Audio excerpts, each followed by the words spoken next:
the Industrial Revolution. All over the world, the modern era is being born. America is racing to catch up. The economy is booming.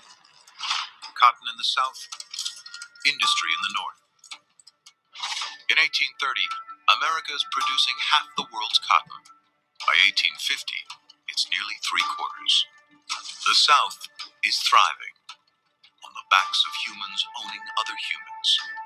In the land where all men are created equal, 4 million black Americans live as slaves. People don't really realize this, but slavery was actually on the decline in the South prior to the invention of the cotton gin.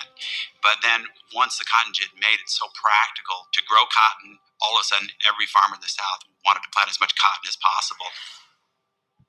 With the cotton explosion, slavery becomes critical to the Southern economy.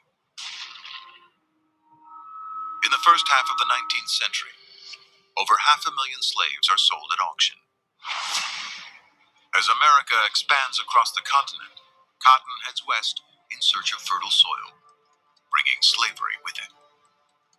But anti-slavery forces in the North want to keep the frontier free.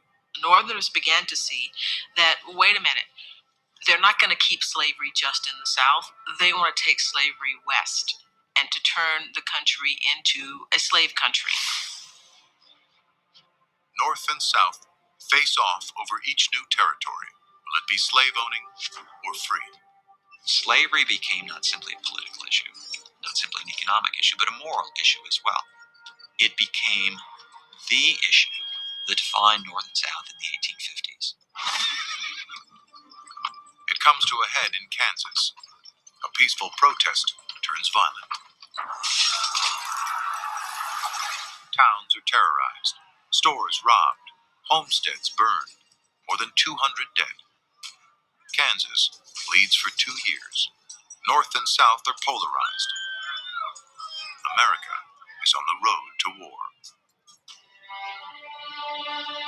As the country prepares to elect a new president, many wonder if the nation can survive. May 18, 1860, a backwoods congressman comes out of nowhere to grab the new Republican Party's nomination for president, Abraham Lincoln.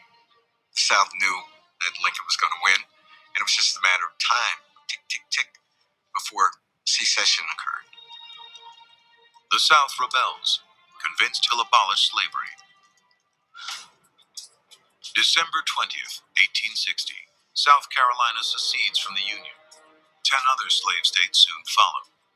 Lincoln's principal objective was to save the Union, and then we'll deal with slavery. But before too long, he had to both save the Union and deal with slavery.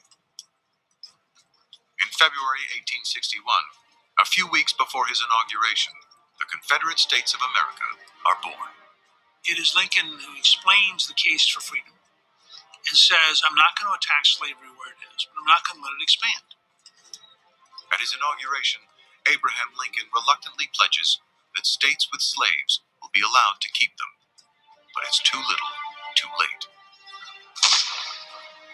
5 weeks after Abraham Lincoln takes office, first shots are fired.